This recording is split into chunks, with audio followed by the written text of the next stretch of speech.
Hello, everyone, to the Right or Die Show. I am your host, Randi-lee. On today's episode, I am going to be talking to Shane Flemens. And yes, you may notice that the episode's a little longer than you're used to, but stay for the whole thing. Seriously, it's worth it. Welcome, Shane. Super excited to have you on the show. Welcome. Thank you very much for having me. Awesome. So tell everybody a little bit about who Shane is. I'm a guy from a little town called Wenatchee. We used to be the apple capital of the world until the officials got in control and wanted to put houses. Now we're a beautiful city, though. I mean, it's so beautiful here, just not the same. But I grew up on a farm in an orchard. I picked cherries to help pay for clothes and slaughtered pigs and chickens and all that fun stuff. Rode horses, fished almost every day. Love riding horses. They're so fun. Yeah. My husband, totally off topic, but funny story. So when me and my husband got married, we actually got married in Vegas, and my husband knows that I used to love riding horses. Not that I do it much as an adult. Yeah, exactly. Not that I do it much as an adult, but as a child, my one uncle had a horse farm, so we'd go and I'd ride horses. So my husband, being very, very sweet, said, okay, for the honeymoon, so we're already in Vegas, but like the day after honeymoon day, right? They had this ranch thing. So you go to this ranch, you get taken on a nice horse, like everybody has their own horse. You go on this nice horse ride along a trail, you go back to the ranch and they do like a barbecue meal, whatever. It's like, awesome, I love it. I had so much fun. My husband keeps saying, I'm never going on a horse again. It tried to kill me. It tried to kill you. It was just being a horse. Nope. It tried to kill me. I'm never doing it again. I'm like, oh. Anyway, so back on topic, didn't mean to interrupt you. So continue telling us about who Shane is. No, so I grew up on a farm, rode horses. I'm glad you liked that. That sounds like a romantic, fun time. It was. At least for one of you. Yeah. I remember it fondly. He remembers it as a death trip. Oh. I know, who had more fun? You? Yeah, and the fact that he thought the horse was trying to kill him also made it more fun for me because it's funny. That is funny. It is funny. Yeah. All right. So how did you go from growing up on a farm to, I know you ended up on a fishing boat. So. Yeah. So we talked about some mental health issues, and I apologize for your loss. Like you said, it happens when you're younger. It certain things happen as you're a kid, and it kind of starts triggering things for later on. And if you're not aware of that, it can bite you in the butt. A lot of families and staff and teachers they don't understand all that. I never had those issues. I never, ever experienced that. So when I was a kid, I was 6, 7 years old, 5.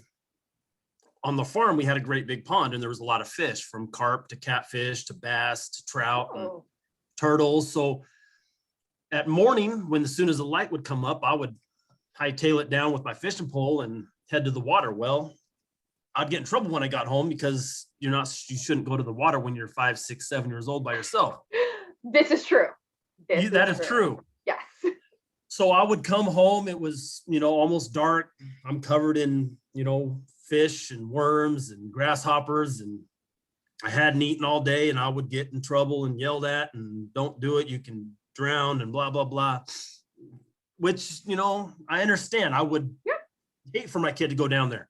Yeah. So the next day at light, I would grab my fishing pole and down the road I would go. And do it again. Every day.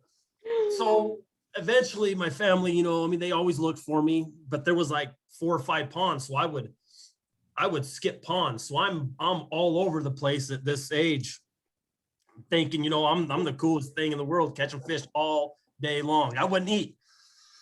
So that's where my fishing career started. So later on in life, I fished. I mean, I love fishing. That's one thing what it sounds like. Yeah, it was fun. And I could even tie hooks at that age. So wow. It was fun. So I was 21 years old, and I talked to a guy, I call him Peru in one of my books. He was like, let's go to Alaska. I'm like, what's in Alaska? He goes, fishing. I said, let's go. I'm like, fishing? Fishing. That's all. That's it. but I didn't realize it was a totally different type of fishing. I'm going to be using nets and great big boats and pots and great big hooks and da da da da. So I get to Kodiak. We leave from Seattle, and I leave with this guy that I've met a few times, and I liked him. I mean, he came from Peru, and he was teaching me some things. Anyways, we get to a Kodiak, and all I see is boats everywhere. And I'm like, holy moly, this is a different life. Yeah. So we go down to the pier, and I am looking for a job, but I don't know how. So I have like $500 left to my name, $300 left to my name. I don't have very much. Yeah. And this was, rooms were about $100 a night.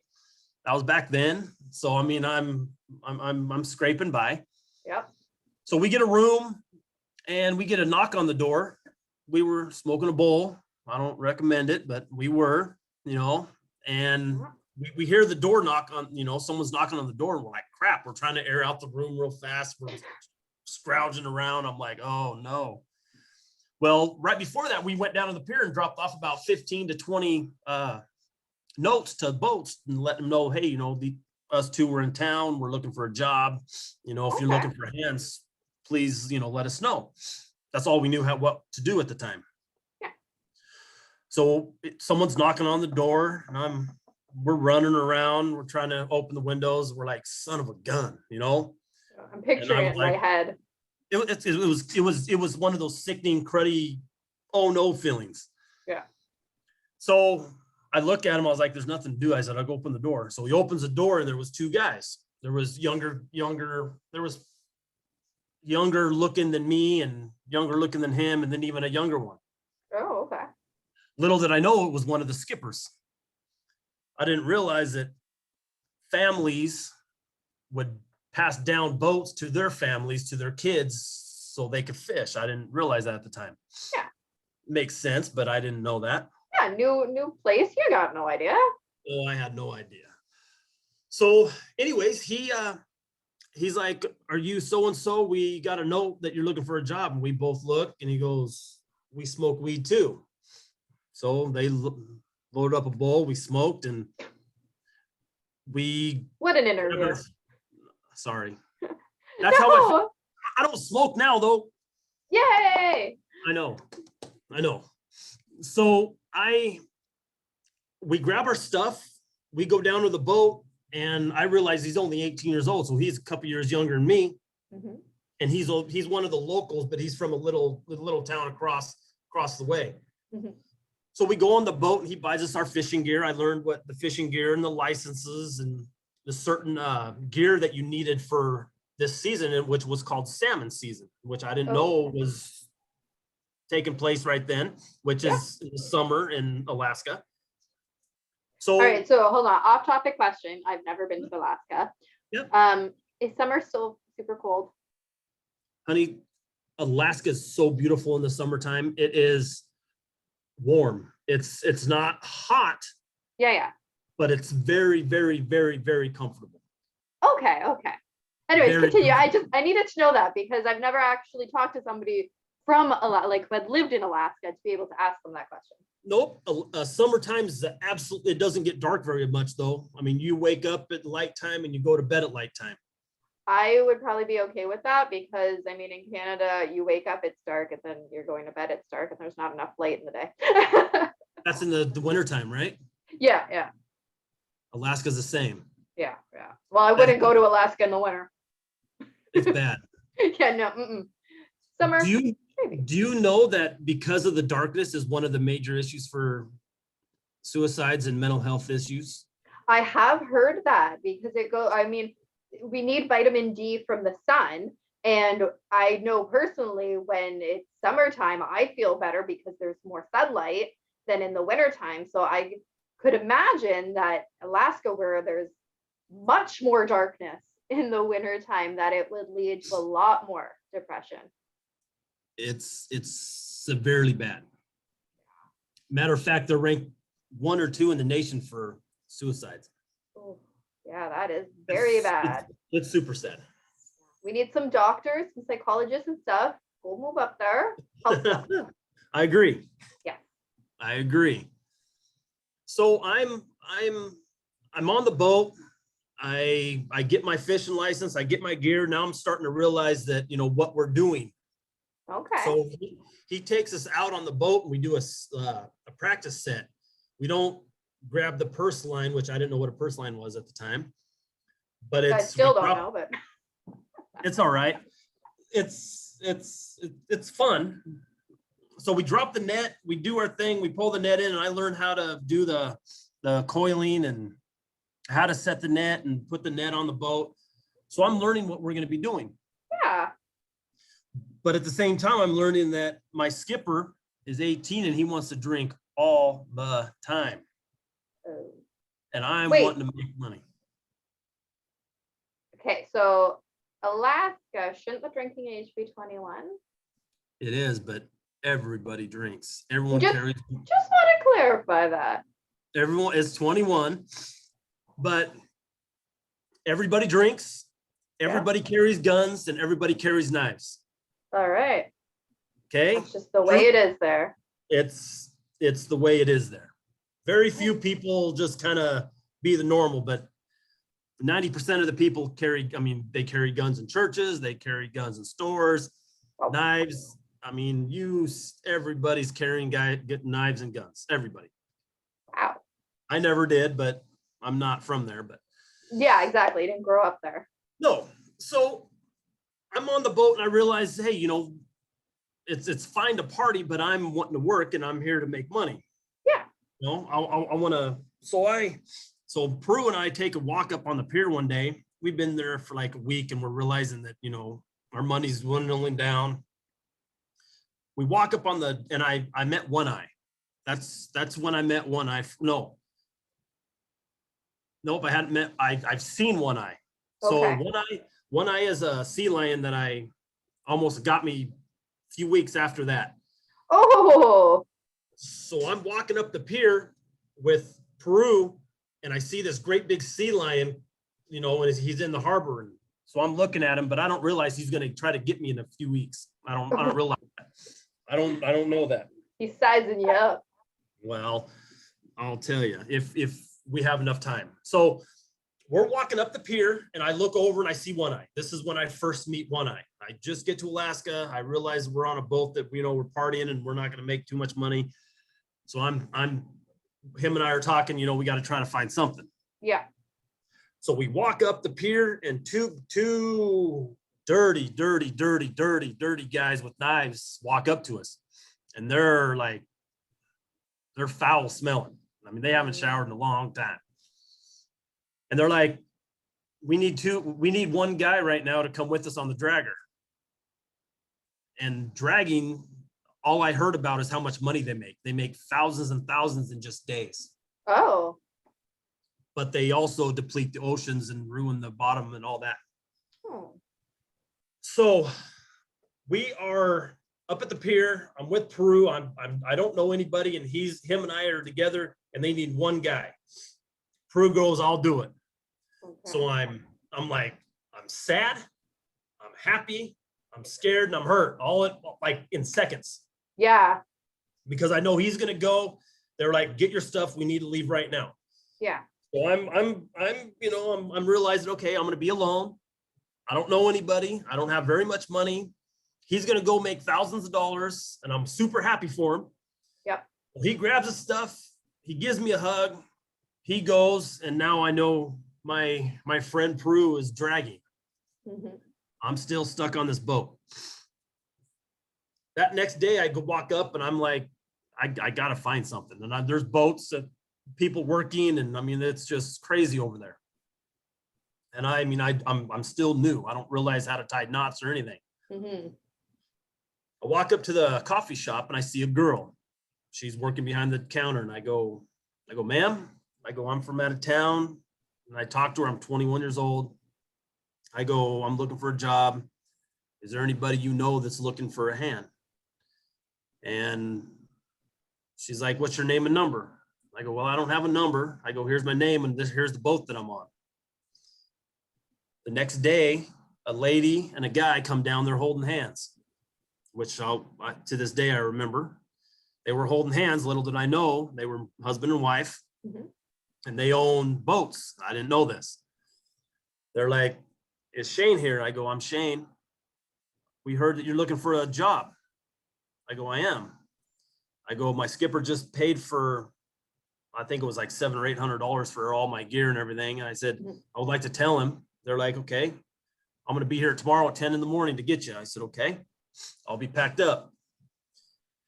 10 in the morning came, and both of them showed up again. And I got in the car and I went over and I made 20-something thousand that year. And just a Holy matter crap. and I was hooked on fishing after that. That's how my salmon season, my career in Alaska started. All right.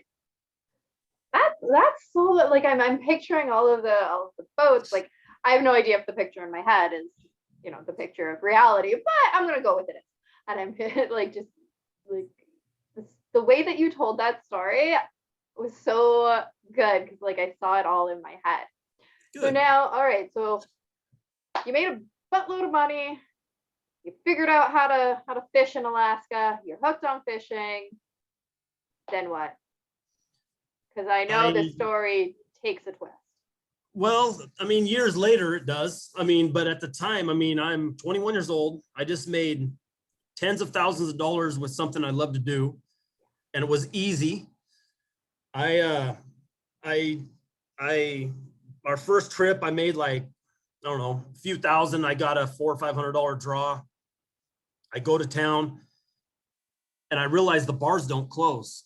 So back then, bars don't close. So you can go to the bar at 3, you can go 4, 5, 2. It didn't matter what time of the day. So I'm even more hooked. I'm like, Alaska, me having tens of thousands of dollars. Ooh. That's not good though. That's not a good combination. Young, lots of money, bars all the time. Yes, it's not good. Now imagine some of the worst criminals on the planet with all the money, guns and knives, and the bars don't close. I don't want to go there. It's pretty naughty. Yeah, no thank you. I'll stay here. During the days, nights it kind of gets rough. Okay. So I realized that, I make a lot of money. I love what I do, and I get a drink, and no one can tell me different. Which isn't good, but that's my mentality back then. That's where we're at right now. So I make tens of thousands. I put tens of thousands home, and I go home, and everybody heard that Shane went fishing and made lots of money. Okay. So I went back. I tried to find another job. I couldn't find one then. Next summer, I go back and I work for him again. Now I'm starting to run the boat. Well, I'll back up. As soon as I got hired, One Eye, I'm wearing a UNLV sweatshirt. I'll talk about One Eye because him and I go way back. Like every year I was there, he was there. Oh. So he's a great big sea lion that's infamous for dragging a guy down to the boat. The guy threw a fish with a bottle in it. He was sitting on the edge of the boat, and One Eye, I call him One Eye because he got in a fight and he only had one eye. I assumed he had one eye. Yeah. Yep. So he was sitting on the boat, or the guy allegedly, I wasn't there, but he was sitting on the boat. He threw a bottle in a salmon, and he threw it to him. Well, it made him mad, and he was sitting on the edge of the boat. And he came up and grabbed him and dragged him down to the bottom. So that's a rumor that was floating around for a long time. I don't personally know, but yeah. But I mean, you never know. Yeah, exactly. They've done it. I mean, there's videos of them grabbing kids. Well, exactly. It's totally possible. Yes. Yeah. And then 2 weeks after I met him the first time, when Peru's fishing, right? Peru's out fishing. He's dragging. That's all I know, and I'm making money, so I'm lucky. I mean, I'm very, very, very blessed at this time.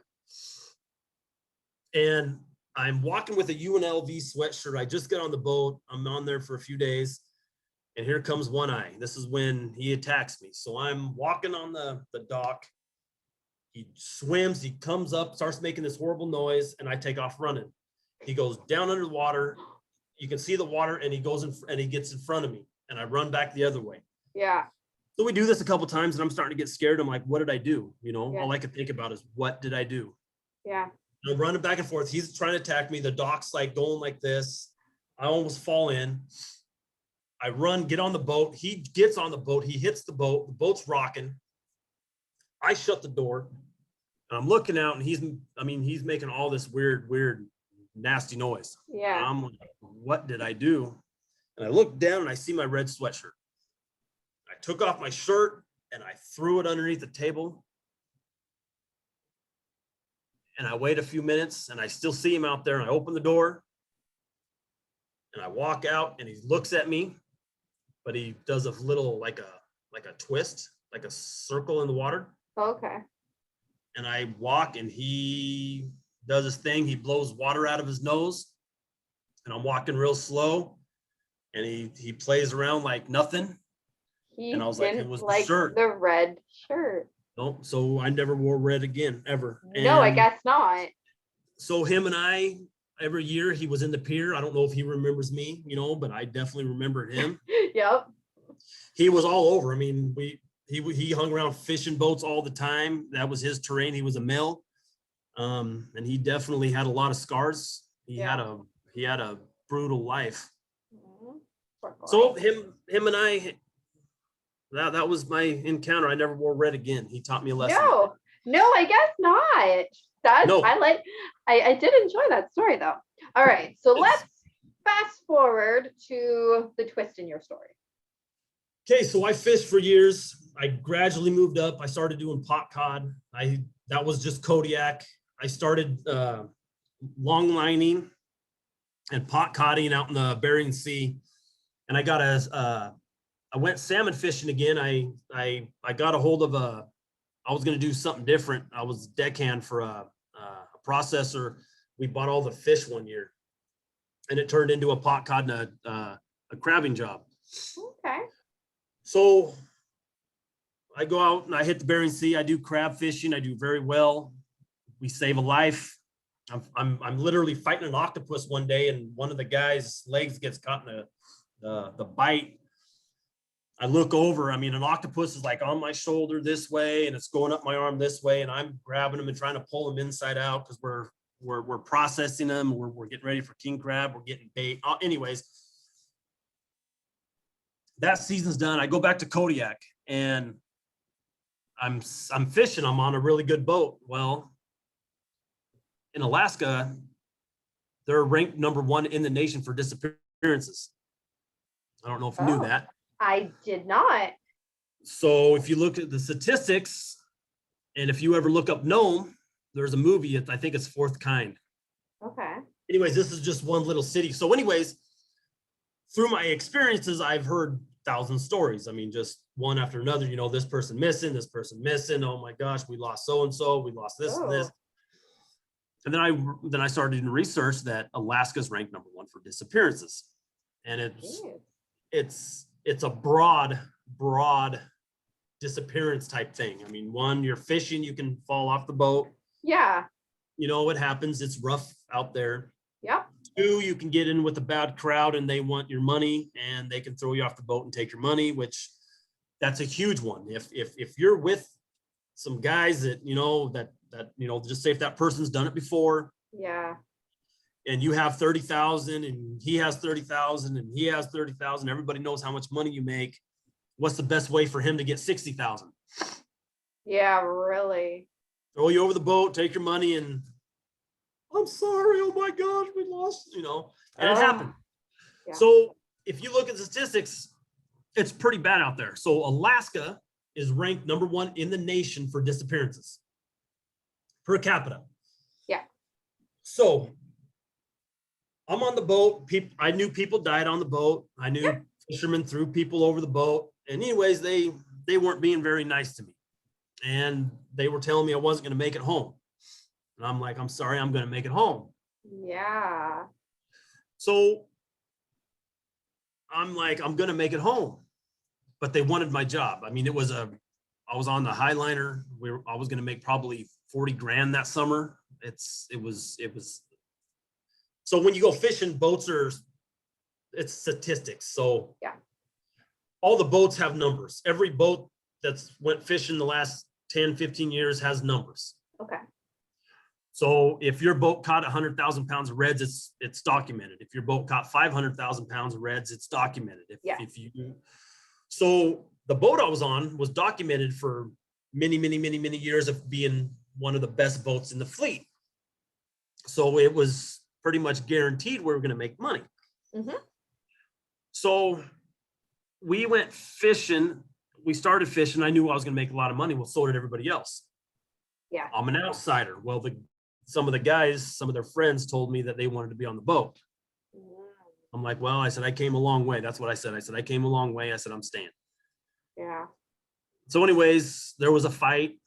One of the guys had a knife. One guy had a pin, and they were on drugs for days, and they wouldn't let me sleep. They were Anyways, it turned into a fight, and I got in trouble. Right or wrong, I'm not saying I was perfect. Yeah, but this is what happened. That's a true story. That's what happened. Should I have got the much time as I did? Probably not.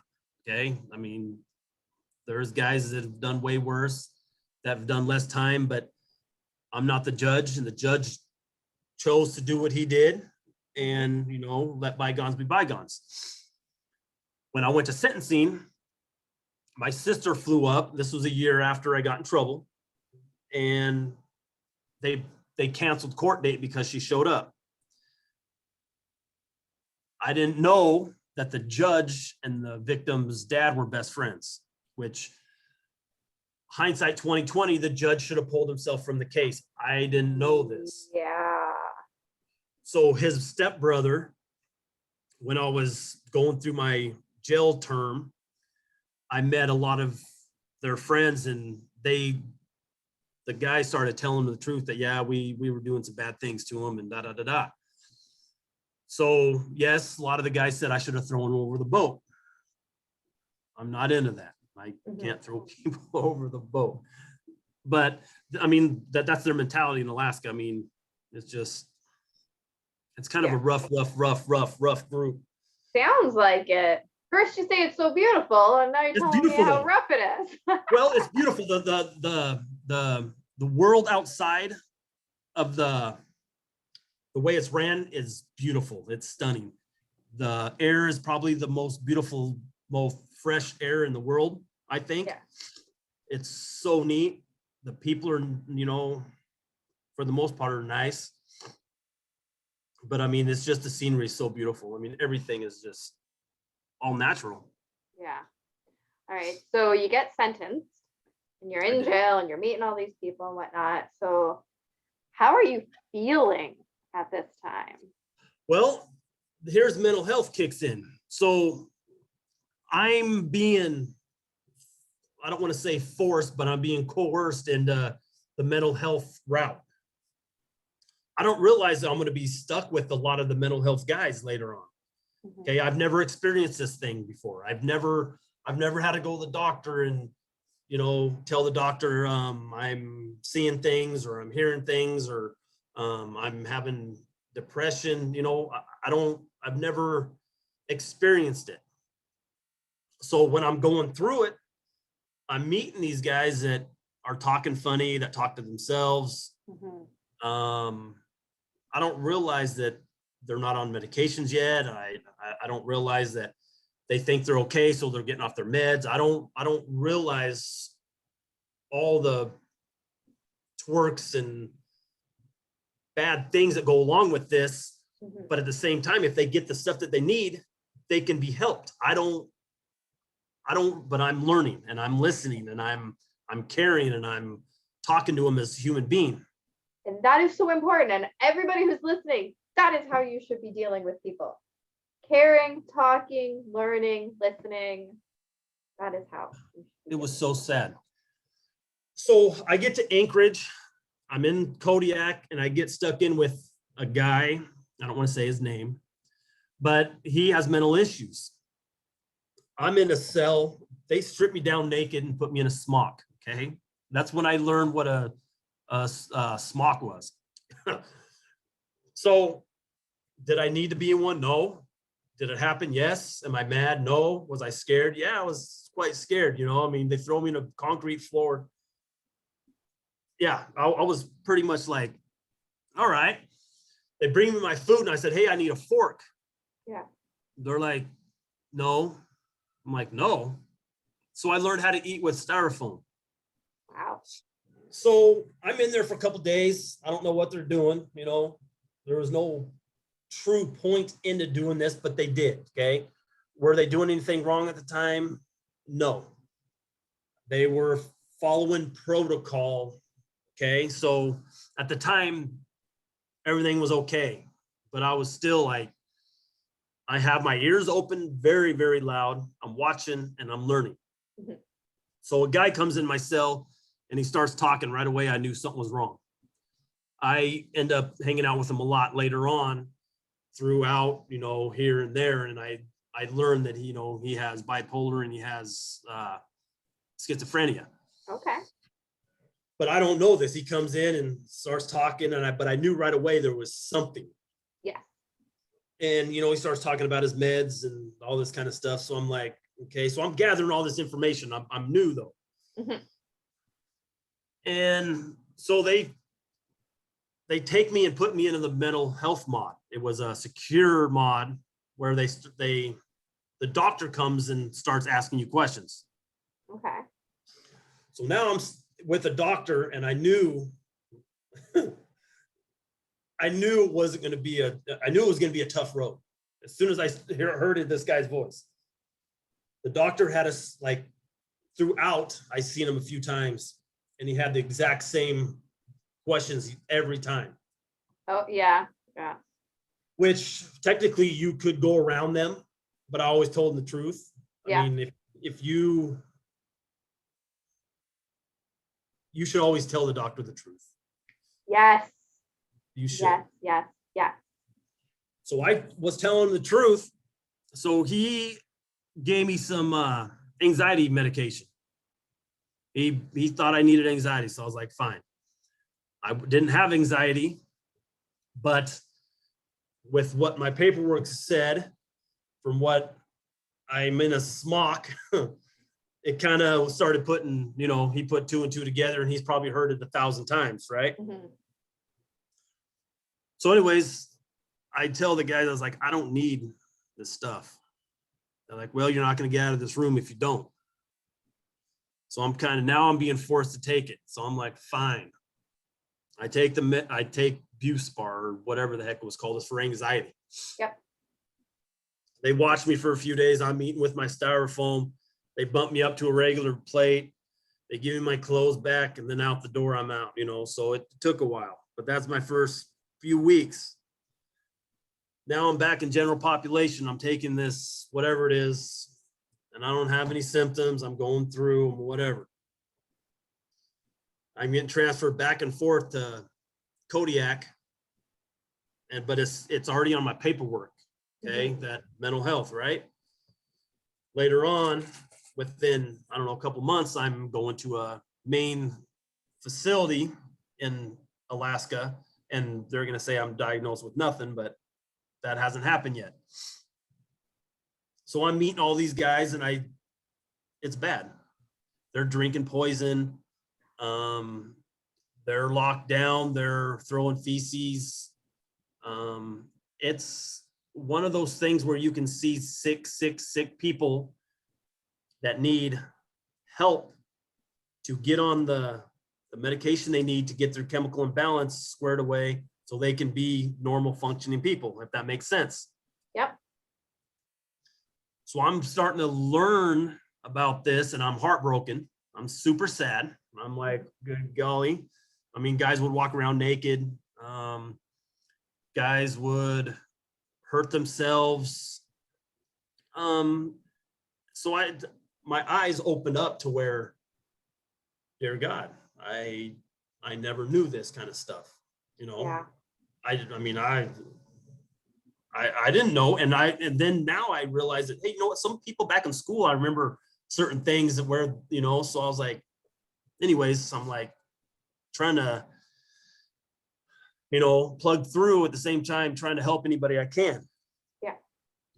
So I'm realizing that there's some violent ones, some not so violent ones. And then I see a suicide. One of the guys, I almost said something to him that day. I'm in there, I'm walked by him, and I see his face, and it was like something was not right. And about 30 minutes later, he was dead. And I was like, even to this day, I wish I would have said something to him. I was like, because I seen something in him. So anyways, we get locked down, and I'm super sad, but I realized that people cared about him. He doesn't know this. Yeah. He thinks that no one cared about him, whatever, he was sad and depressed. But you see the staff, you see their faces, you see their actions. You could tell they were super upset. They were scared. They wanted him alive. I mean, I could see this in the recovery process. Mm-hmm. And I'm with a guy, which he's like, that's not bad. I go, what do you mean? He goes, I've killed so many people. And I'm like, good God. I don't say anything. I'm looking at, the guy that just died. They're trying to survive, revive him and shock him. And he starts telling me that I've killed this person. I've killed this person. I'm like, good God. So I'm now with a serial killer. I'm like, this is great. Lovely. Oh yeah. I slept with one eye open that night. I guess so. That was all bad. So I met him. And anyways, I just seen that, I wish the little bugger would have seen that people do care about him before he, passed away. Yeah. Yeah. And that's such a good point because I myself have had suicidal thoughts, but I always still knew that people cared about me. Like Good. When I had my suicidal thoughts, a big reason I didn't go through with it was my husband would be upset. So I was like, oh, I can't do that. And then I'm like, oh, then I'd leave him with the kids all by himself. Can't do that. No, you can't do that. That's just it. Sometimes you need to find just one thing, whether that's a person that you can identify cares about you, or even a pet, right? Sometimes for some people, they only have their pets, and just remember that they're there. If you're not there, who's going to feed them? Who's going to love them? Who's going to walk them? You have to still be there. You have to still take care of them. And another really good point that I want to mention is that you said that to this day, you wish that you would have said something to him. And so for everyone listening right now, say something. If you see somebody who you think is not looking quite right, they look like they're having a bad day, whatever it is, say something to them. It can be as simple as, hey, and that can change somebody's day. Just that. It can be like your shoes. That can make somebody feel better. You have no idea how somebody else is feeling. And so just saying anything to them can change what they're thinking and how they're feeling. But hopefully you don't beat yourself up if you have made a mistake, or you have let somebody go when you wish you would have said something. I'm dealing with that same kind of process in my head right now. By the time this episode airs, everybody will already know all my grieving process. But we're recording right now. My brother just recently passed away 2.5 weeks ago.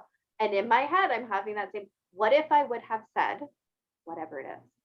I should have said whatever it is. I can't go back and change that. I can't hold that against myself. But now when I see somebody, I'm going to say something. And that's all we can do. Is from this point forward, now say something. Back to you. Back to you, Shane. I'm sure. No, that's a very good point. Now, you should at least try to say something. You're absolutely right. You should say, hi, how are you? You look nice. Something. There's nothing wrong with being nice to somebody. Exactly. You could change their day. I was in Kenai, and I started learning about the Lord, and I started reading the Bible, and, I was off medications by then, but I was, I don't want to say I was mad. It was a stigma that goes along with you. And, I met a lot of the mental health guys. I met some of the worst, but they were good people when they're on their medications. That was it. They all think they're okay when they're, they're okay. They're taking their meds. Everything's good. And then they get off them. And then all of a sudden they go downhill. And the next thing you know, they're in jail. It's one of those things where if they would have continued to take those, they wouldn't be where they're at. Yeah. And that's why it's so important to talk about it in this way, in this very simplistic conversational way, that it's okay if you have mental health. It's okay if you need to take medication. Yes. I take medication every day, guys, every day. And I'll admit at the beginning of it, I was ashamed of it. Now though, no. You know why? Because that helps me function. Because that helps me be the person that I am, which is a good person. So don't be ashamed of it. And just talk about it. There shouldn't be a stigma around it. You said it, Shane, there is, but there shouldn't be. That's why we need to keep talking about it. Some of the top officials take meds. I mean, it's not a bad thing. If you need them, by golly, get on them so you don't get in trouble and you can get your life going. You can help somebody. Exactly. It seems so simple. I know it's not, but we have the answer. The answer is talk honestly, right? You said that before. Always tell the truth to your doctor. You should. Another point of that is go see a doctor. Yes. And take the medication if it's something that you need. See a therapist if that's something that you need. Use whatever coping mechanism works for you, right? It's simple things that we can do. It's not simple to follow through and do them. That's the thing. But we're here for you. Right? Every single guest on this show is here for you.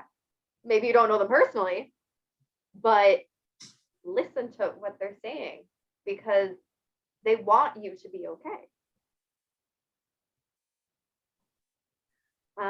Anyways, continue.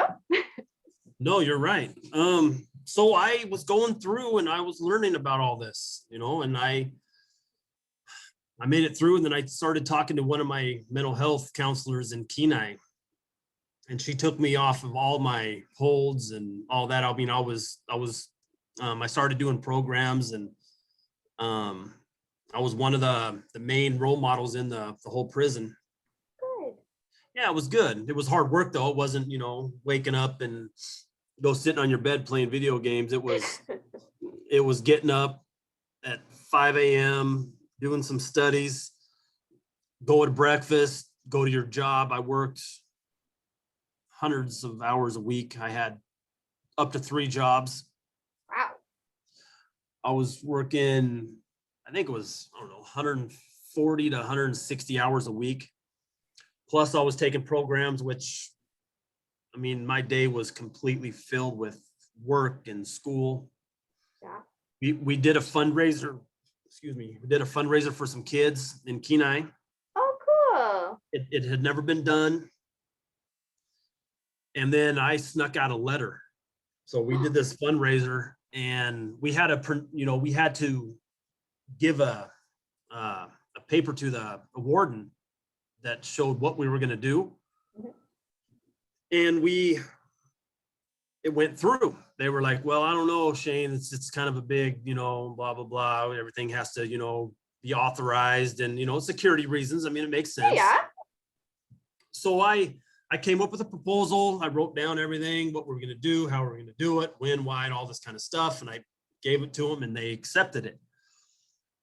So from then on, we were doing a fundraiser for the kids at Kenai. Well, I didn't realize a radio host was super involved, which he's actually called me on the phone since I've been out, and I've been on his radio station a couple times. And I was like, he's a super nice guy. Yeah. And anyways, he was saying, Shane, your book should be in the schools, and there should be a curriculum and all that. And I don't understand that part, but it was neat, Yeah. So he calls me. He wants me to be on his show again. Anyways, I was in Kenai, and we started doing this fundraiser, and you got to realize that we only made 50 cents an hour. Yeah. And some guys even made 40 cents an hour. And some of the jobs was 30 cents an hour. Wow. So the guys that are working are trying to pay their child support because they take child support. And then you got to pay if you have a TV, you got to pay for a TV. Oh, okay. If you have, they're trying to build you up for re-entry. Right? Yeah. I mean, that's the whole point. Supposed to be. Yeah. So if you're working and you're paying your bills and you're paying your support, they should leave you alone and let you try to continue to do that. I mean, yeah. And then there should be another incentive. Hey, this guy's been working for a while. Let's give him a better job. Let's give him a little bit more freedom. Yeah, It's not like that though. Oh. So anyways, that's another part of the system that's broken. Yeah. That's a different show. Yes. So I'm in Kenai. We're doing a fundraiser and the mental health is involved. The most popular guys are involved. They're actually helping the weaker ones now though, which was really cool. It was super neat. There was no fight, very little drugs and alcohol at the time. Everybody was trying to help one another. I was super, oh my gosh, it was so crazy. People were not getting write-ups. Guys were not going to the hole. So guys would come to me. They're called OTAs. They're offender trust accounts. Okay. It's where you and I got to pass money. If you wanted to send $10, you got to go to get an OTA. You got to write your name. You got to write your number, how much, and you got to sign. Then it goes into the accountant, and the accountant takes your money from your account and gives it to where you want it to go. Yeah. So all these guys were coming to bring me their OTAs. So I'll go turn them in, and we started pulling in $300, $400, $500, $700. You got to realize that every $100 is a lot of hours. Yeah. You have 50 cents an hour, 40 at cents an hour. At least 200 hours. There you go. Smarty pants. So 200. Yeah, I'm good at math. So just think about you. If you went out and got a job, even at McDonald's, 200 hours at 15 an hour. Yeah, no. Oh my gosh. So these guys pulled in $1,000. We sent a check to the kids for $1,000, which was around how many hours? Oh, 2,000. Yeah, so that's like I was off in a daze. That's good. That's like a year's wage. If you work 40 hours a week, that's almost a year's wage for somebody. So these guys set aside in a matter of 3 weeks, a year's wages for the kids, and we sent them a check for $1,000. That is amazing. So I wrote a letter for them.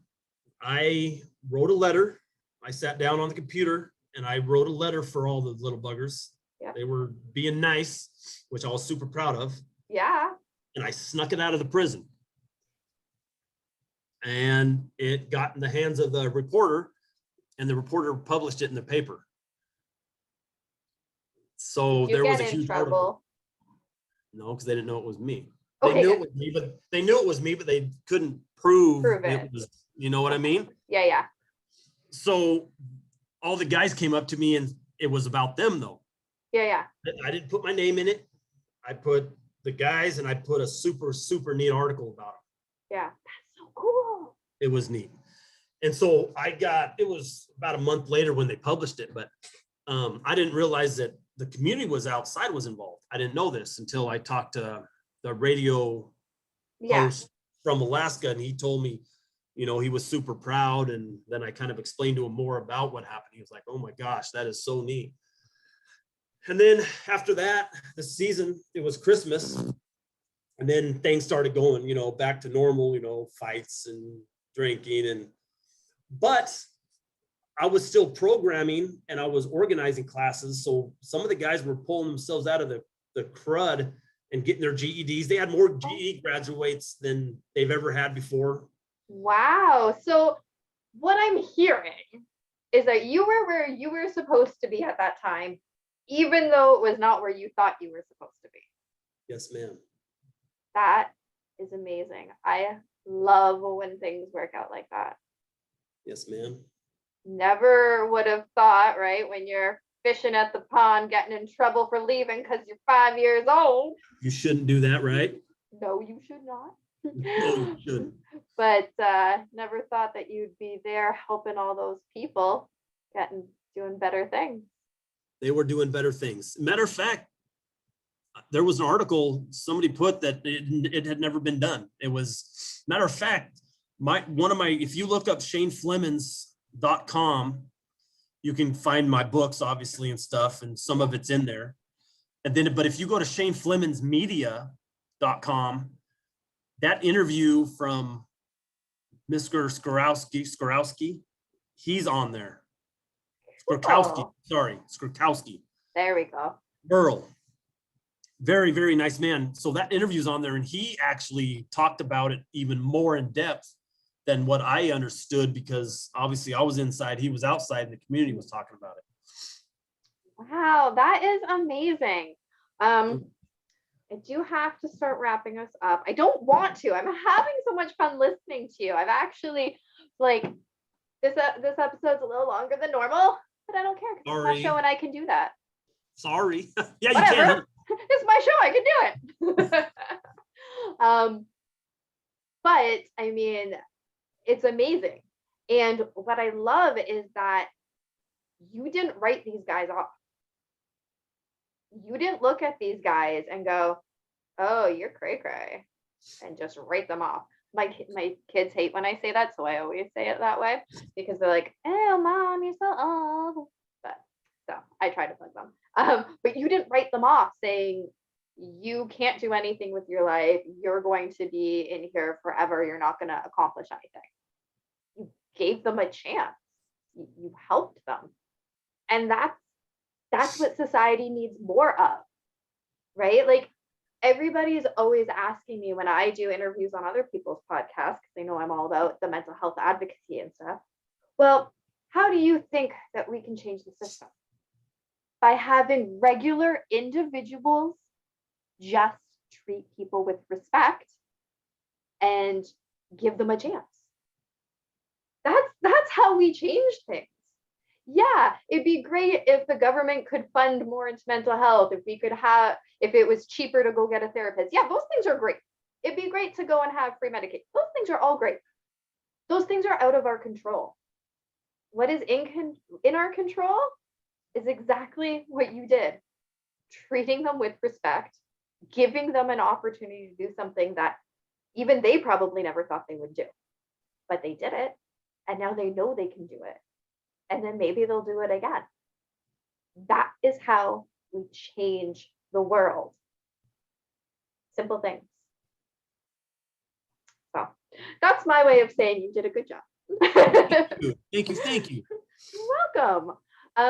So where can people find your books? Like you said, on your website, but where else can they get their hands on them? You can go to Amazon, and I don't know if you understand what books and the ratings are, and I learned, but I'm still learning. I really am. So my first book made Amazon's top 100 the first day of sales, which I was like super excited. I didn't understand what that meant until I talked to some authors, and they were like, Shane, that's super neat.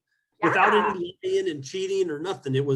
I put it on there and it went very well. That's awesome. I know. One day I hope one of my books will do that. One day. You have a book? Hey, good for you. Thanks. I don't have an Amazon top 100 though. Maybe one day. Stay out of jail. I am. I'm a good girl. Good. And then my second book made Amazon's top 32nd. I was like, yeah, I go on there even today and it's still up there. I mean, it's actually bypassed. I don't know. I've sold more in my first book on, the outside, like people come in and like ordering and stuff like that. But off Amazon, my second book's like, if you go to Deep Conviction, it's still above most of the other ones. Wow. Which I'm super happy about. Now, we shouldn't be jealous of each other, but I gotta say I'm a little jealous. Honey, you got 5 books. I'm proud of you. That's so neat. Oh, thank you. But that is so cool. So Yeah, go to Amazon. Get Shane's book. Amazon. It's Amazon Conviction by Shane Flemens is my first book. Yeah. And then Amazon Deep Conviction by Shane Flemens is my second book. Awesome. It has mental health issues in it. My third book will definitely be hitting on the mental health side of things. Ooh, are you working on it right now, or? I've written a lot of it. Oh.